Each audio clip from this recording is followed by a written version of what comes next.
If you want to know something about yourself, sit on your bed one night and say to yourself, what's one thing I'm doing wrong that I know I'm doing wrong, that I could fix, that I would fix? You meditate on that, you'll get an answer.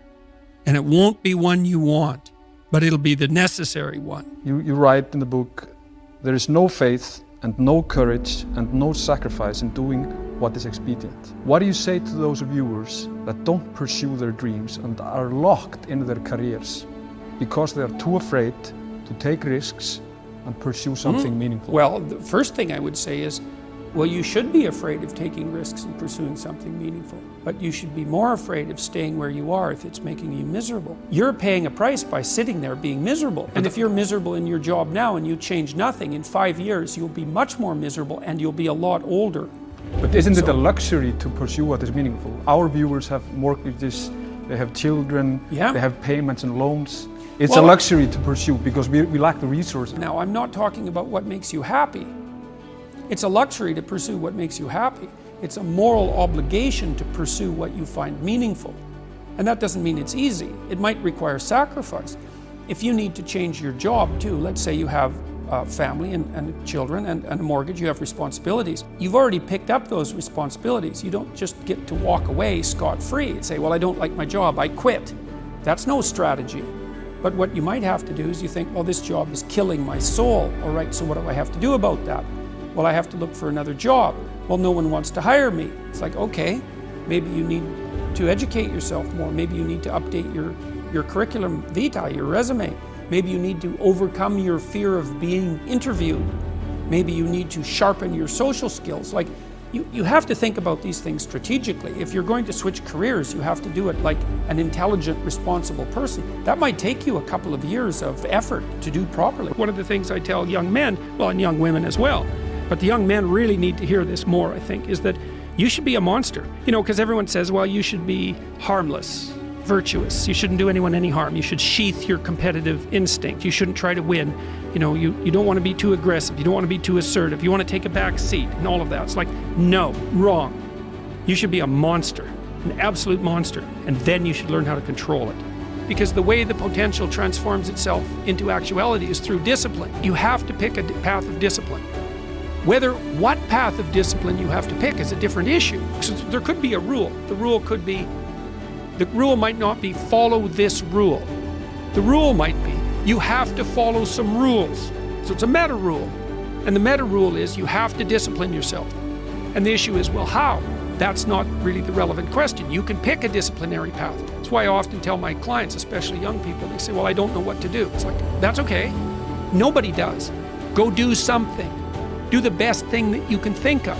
Put the best plan you have into practice. It's not going to be perfect, and it will change along the way. But it will change partly because you become disciplined pursuing the path. And as you become disciplined, you become wiser. And as you become wiser, you become able to formulate better and better plans.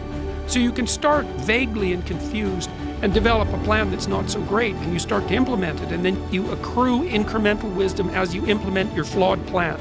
And that enables you to fix the plan. And so that's part of that process of incremental self-improvement as well. You're okay because of your position. That's not good enough because you have to say, well, wait a second, you need a trajectory. And maybe you're okay if you're okay in your position and your trajectory. But you know, the self-esteem movements and all of that, well, accept yourself the way you are. It's like, no, because you need a trajectory. I don't tell people that they're okay the way they are. No, I say, no, you could be way more than you are. And they're relieved about that, you see, because if you're in a dark and terrible place, and someone says you're okay the way you are, then you don't know what to do about that. It's like, no, I'm not. I'm having a terrible time and I'm hopeless. You're okay the way you are. Well, then what? That's it? That's where I am? And what do you want to tell a young person? You're 17. You're okay the way you are. It's like, no, you're not. You got 60 years to be better. And you could be way better. You could be incomparably better across multiple dimensions. And in pursuing that better, that's where you'll find the meaning in your life. And that will give you the antidote to the suffering. Compare yourself to who you were yesterday, not to who someone else is today. Because you need to have a hierarchy of improvement. You need to be aiming for something. So the question is, who should you defeat in the final analysis? And the answer is, you should defeat your former self. You should be constantly trying to do that. And you're the right control for yourself too, because you're the one who's had all your advantages and disadvantages. And so if you want to compete fairly with someone, then you should be competing with you. If you're improving yourself, then what you are doing is competing with your lesser self. And then you might also ask, well, what is that lesser self? And that lesser self would be resentful and bitter and aggressive and vengeance-seeking and all of those things that go along with having a negative moral character. And those are things that interfere with your ability to progress as you move forward through life. So it's very necessary to understand that this is why, I've been stressing this idea of personal responsibility. It's like, well, personal responsibility is to compete with yourself, is to be slightly better than yourself the next day. Yes. And it better in some way that you can actually manage. And that's humility. It's right. Like, well, I'm a flawed person. I've got all my problems. Could I be as good as person X? It's like not the right question. The right question is, could you be slightly better tomorrow than your currently flawed self? And the answer to that is, if you have enough humility to set the bar properly low, then you could be better tomorrow than you are today. Because what you also have to do is you have to say, well, here's all my flaws and my insufficiencies, and the best that someone that flawed and insufficient could do to improve and actually do it is this. And that means you actually are on the pathway to self-improvement and you're transcending your former self. And you might say, well, what's the right way of being in the world, if there is such a thing? And it's not acting according to a set of rules. It's attempting continually to transcend the flawed thing that you currently are. And what's so interesting about that is the meaning in life is to be found in that pursuit. The fundamental issue is that life is tragic and difficult, very tragic and difficult for everyone. And it's also tainted by malevolence, because no matter how things are tragic and difficult, but there's always some stupid thing that you could do or someone else could do that could make it even worse than it has to be. So that's life. And you need an antidote to that, because that can embitter you. Constant contact with that, just the tragedy, but the tragedy combined with betrayal and malevolence, that makes it even worse, especially if it's self-induced.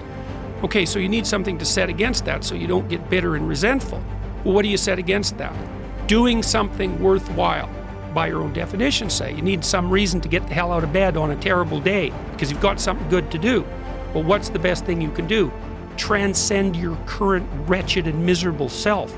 There's meaning to be found in that, and that's a meaning that's associated with responsibility. Life is hard. It's tainted by malevolence and betrayal. That can make you bitter. You need a meaning to offset that. You take responsibility for yourself, so you take care of yourself. You pick up the burdens. You find that's meaningful.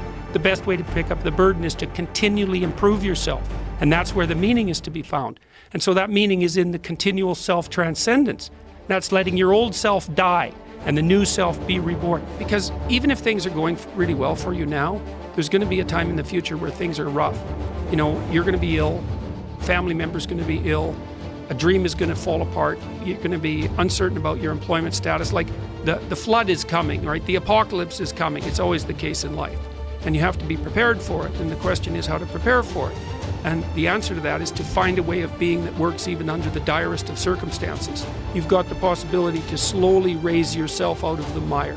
You've got the possibility to do just what the fighter does when he's defeated, which is to say, well, regardless of the circumstances that might have led to my defeat, like even if there were errors on the part of the referee, this is no time to whine about it. This is a time to take stock of what I did wrong so that I could improve it into the future. And that's the right attitude. The point is, your best strategic position is, how am I insufficient and how can I rectify that? That's what you've got. And the thing is, you are insufficient and you could rectify it. Both of those are within your grasp. If you aim low enough. I don't know how to start improving my life. Someone might say that. And I would say, well, you're not aiming low enough. There's something you could do that you are regarding as trivial, that you could do, that you would do, that would result in an actual improvement. But it's not a big enough improvement for you, so you won't lower yourself enough to take the opportunity. Aim low. And I don't mean don't aim, and I don't mean don't aim up. But you have to accept the fact that you can set yourself a goal that you can attain, and there's not going to be much glory in it to begin with. Because if you're not in very good shape, the goal that you could attain tomorrow isn't very glorious. But it's a hell of a lot better than nothing, and it beats the hell out of bitterness, and it's way better than blaming someone else. It's way less dangerous. And you could do it. And what's cool about it, there's a statement in the New Testament. It's called the Matthew Principle, and economists use it to describe how the economy in the world works. To those who have everything, more will be given. From those who have nothing, everything will be taken. It's like what's very pessimistic in some sense, because it means that as you start to fail, you fail more and more rapidly. But it also means that as you start to succeed, you succeed more and more rapidly. It's like it's one step on a very long journey. And so it starts to compound on you. So a small step today puts you in a position to take a slightly bigger step the next day. And then that puts you in a position to take a slightly bigger step the next day. And you do that for 2 or 3 years, man, you're starting to stride. What's the difference between the successful and the unsuccessful? The successful sacrifice. Things get better as the successful practice their sacrifices. The questions become increasingly precise and simultaneously broader. What is the greatest possible sacrifice for the greatest possible good? And the answers become increasingly deeper and profound. Sometimes when things are not going well, it's not the world that's the cause. The cause is instead that which is currently most valued subjectively and personally. Why? Because the world is revealed to an indeterminate degree through the template of your values. Thus, if the world you're seeing is not the world you want, it's time to examine your values. It's time to rid yourself of your current presupposition. It's time to let go. It might even be time to sacrifice what you love best so that you can become who you might become instead of staying who you are.